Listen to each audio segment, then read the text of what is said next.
សួស្តីអ្នកទាំងអស់គ្នាថ្ងៃនេះ Channel Don CEO នឹងលើកយកការសន្ទនាមួយដើម្បីបង្ហាត់អ្នកទាំងអស់គ្នា A foreign country បរទេស Have you ever traveled abroad? If yes, what country was it?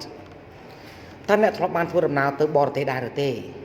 ប្រសិនបើធ្លាប់តើវាគឺជាប្រទេសអ្វី Yes, I have. I traveled to the USA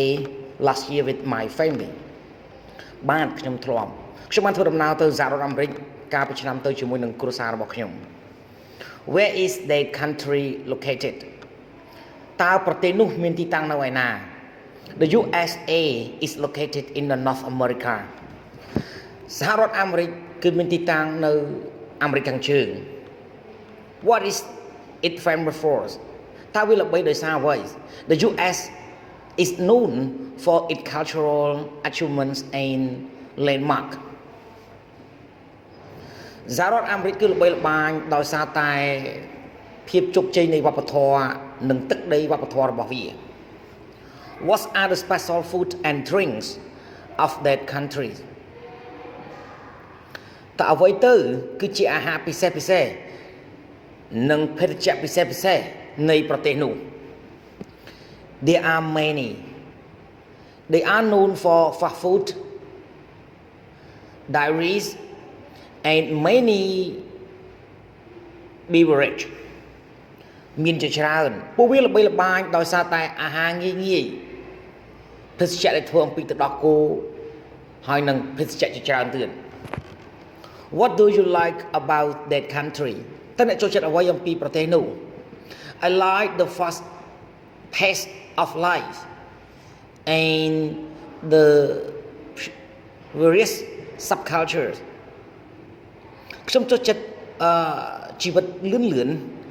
ហើយនឹងវប្បធម៌ជាច្រើនចម្រុះគ្នា How many citizens are there in that country តើមានចំនួនប្រជាជនប៉ុន្មាននៅក្នុងប្រទេសនោះ The current population of the United States of America was over 324 million in 2016 which account for 4.3% of the total world population ចំនួនប្រជាជនថ្មីនេះនៃសហរដ្ឋអាមេរិកគឺមានចំនួន324លាននាក់នៅក្នុងឆ្នាំ2016ដែលត្រូវបានគេទូទាត់ស្មើនឹង 4.3% នៃចំនួនប្រជាជនពិភពលោកសមុទ្រនៃចំនួនប្រជាជនពិភពលោកសរុប What language do people there speak តើភាសាអ្វីដែលប្រជាជននៅទីនោះនិយាយ The national language is English but many people also speak Spanish, French, German and Chinese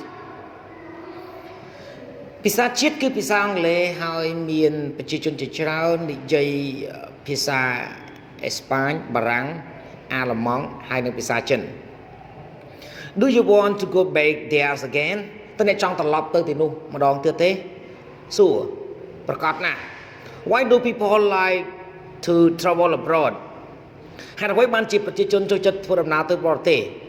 They just want to discover new place learn new cultures and maybe speak new language ពួកគេគ្រាន់តែចង់ស្វែងរកឃើញនៅទីកន្លែងថ្មីរៀននៅវប្បធម៌ថ្មីហើយប្រហែលជានិយាយនៅភាសាថ្មីសូមអរគុណសម្រាប់ការទស្សនាវីដេអូសូមជួយចុច Subscribe like share និងរូបកណ្ដឹងទៅកាន់ Channel Don CEO ដើម្បីទទួលបានវីដេអូថ្មីសូមអរគុណ